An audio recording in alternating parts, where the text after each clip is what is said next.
لبيك اللهم لبيك لبيك لا شريك لك لبيك إن الحمد والنعمة لك والملك لا شريك لك. السلام علیکم ورحمۃ اللہ وبرکاتہ۔ الحمدللہ ہماری حج اور عمرے کی جو سیریز ہے وہ سٹارٹ ہو چکی ہے، شروع ہو چکی ہے۔ آج اس کی پہلی کلاس ہے۔ انشاءاللہ اس میں کچھ سوالات ہیں جس کے ہم جواب دینے کی کوشش کریں گے قرآن و حدیث کی روشنی میں۔ سب سے پہلے یہ جانیں گے آج کی کلاس میں کہ حج کیا ہے اور حج ہمیں کرنا کیوں ہے، اور اس کا قرآن و حدیث میں کہاں ذکر ہے اور کیوں ذکر ہے، اس کی اہمیت کیا ہے، اور تھوڑا سا یہ جانیں گے کہ اس کا بیک گراؤنڈ کیا ہے انشاءاللہ۔ سب سے پہلے ہم یہ جانیں گے کہ حج کیا ہے۔ تو حج کے جو لفظی معنی ہیں نا، وہ ہے نسبت یا ارادہ کرنا، اور اس کے اصطلاحی معنی ہیں مکہ مکرمہ میں عبادت کرنا۔ اب مکہ مکرمہ میں عبادت کس چیز کی کرنا؟ تو قرآن مجید میں اللہ سبحانہ تعالیٰ فرماتے ہیں، سورہ آل عمران میں اللہ سبحانہ تعالیٰ فرما رہے ہیں آیت نمبر 96 میں، اللہ سبحانہ و تعالیٰ کا پہلا گھر جو لوگوں کے لیے مقرر کر دیا گیا ہے وہی ہے مکہ، تم تمام دنیا کے لیے برکت اور ہدایت والا۔ اور 97 آیت میں اللہ سبحانہ تعالیٰ فرما رہے ہیں، جس میں کھلی کھلی نشانیاں ہیں، مقام ابراہیم ہے، اس میں جو آ جاتا ہے وہ امن والا ہو جاتا ہے۔ اللہ سبحانہ و تعالیٰ نے ان لوگوں پر جو اس طرف کی راہ پا سکتے ہیں اس گھر کا حج فرض کر دیا گیا ہے، اور جو کوئی کفر کرے گا تو اللہ سبحانہ و تعالیٰ تمام دنیا سے بے نیاز ہے۔ اچھا، یہاں پر جو کھلی نشانیوں کے بارے میں بتایا گیا ہے کہ وہاں پر مقام ابراہیم ہے، وہاں پر زمزم ہے، وہاں پہ حج اسود ہے، بہت پیاری پیاری نشانیاں ہیں اللہ سبحانہ و تعالیٰ کی طرف سے۔ انسان کا دل اسی وجہ سے اس طرف زیادہ کھنچتا ہے۔ اور آگے یہ ہے کہ اگر تم استطاعت رکھتے ہو تو تم پر یہ فرض کر دیا گیا ہے۔ تو یہ استطاعت والا جو کوشچن ہے نیکسٹ ویڈیو میں لوں گی، ابھی صرف یہ جانیں گے کہ حج کیا ہے اور حج ہمیں کیوں کرنا ہے۔ ایکچولی ہم یہاں پر آ کر خانہ کعبہ کی عبادت نہیں کرتے، عبادت تو ہم اس حکم کی کرتے ہیں جو اللہ سبحانہ و تعالیٰ نے ہم پر فرض کیا ہے، بلکہ یہ کہنا چاہیے کہ اطاعت اس حکم کی کرتے ہیں۔ اللہ سبحانہ تعالیٰ نے فرمایا کہ یہ ڈائریکشن ہے، اس سمت کھڑے ہو کے تم عبادت کرو۔ کرتے تو ہم اللہ کی عبادت ہے، اس کا حکم مانا بھی عبادت ہے، تو ہم اللہ سبحانہ تعالیٰ کی عبادت کرتے ہیں۔ یہ جو خانہ کعبہ آپ دیکھ رہے ہیں کہ اللہ سبحانہ و تعالیٰ کا گھر ہے۔ اللہ سبحانہ و تعالیٰ نے اس کو فرشتوں سے تعمیر کروایا، اور اس کے بعد پھر حضرت آدم علیہ السلام سے تعمیر کروایا، پھر اس کے بعد حضرت ابراہیم علیہ السلام کے ذریعے اس کو تعمیر دیا گیا۔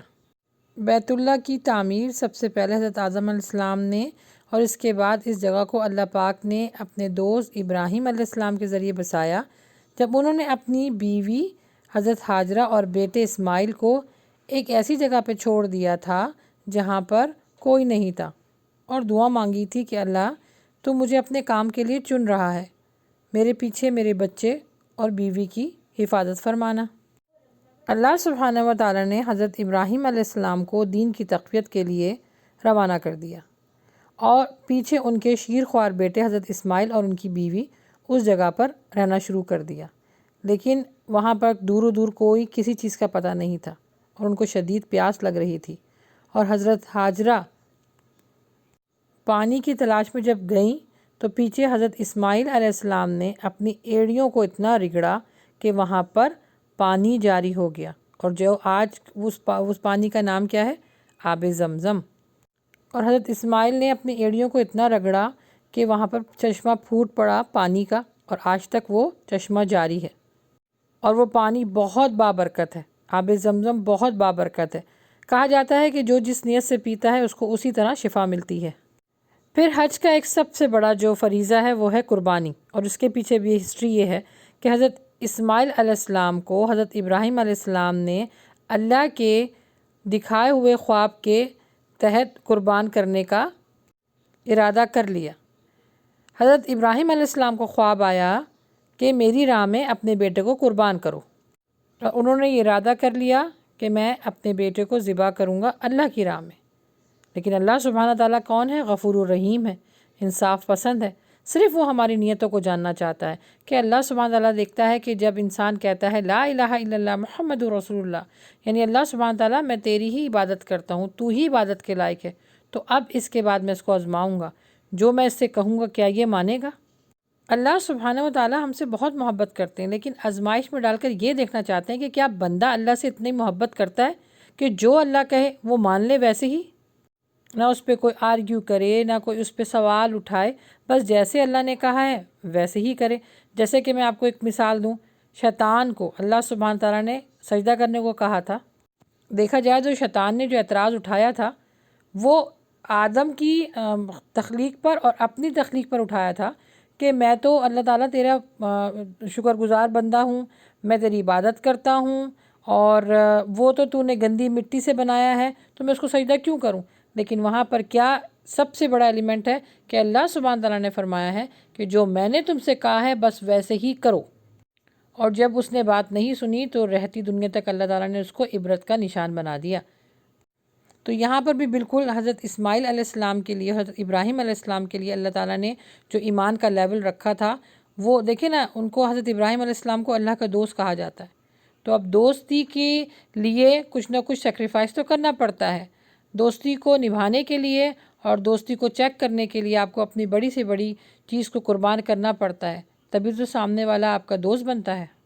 جب حضرت ابراہیم علیہ السلام نے ارادہ کر لیا اور بیٹے نے بھی رضامندی کا ارادہ کر لیا کہ بیٹا میں تم کو قربان کروں گا، اور بیٹے نے کہا میں اللہ کی راہ میں قربان ہوں گا، تو اللہ سبحانہ تعالیٰ کو یہ کنورسیشن، یہ محبت اتنی پسند آئی کہ اس جگہ اللہ سبحانہ و تعالیٰ نے ایک مینڈا بھیج دیا، تو حضرت ابراہیم علیہ السلام نے اس کو ذبح کیا، اور اللہ سبحانہ تعالیٰ نے ان کی یہ قربانی کو، ان کے عمل کو اپنی بارگاہ میں قبول کیا اور پسند فرمایا، اور اس کے بعد حج کا ایک حصہ فرائض میں رکھ دیا۔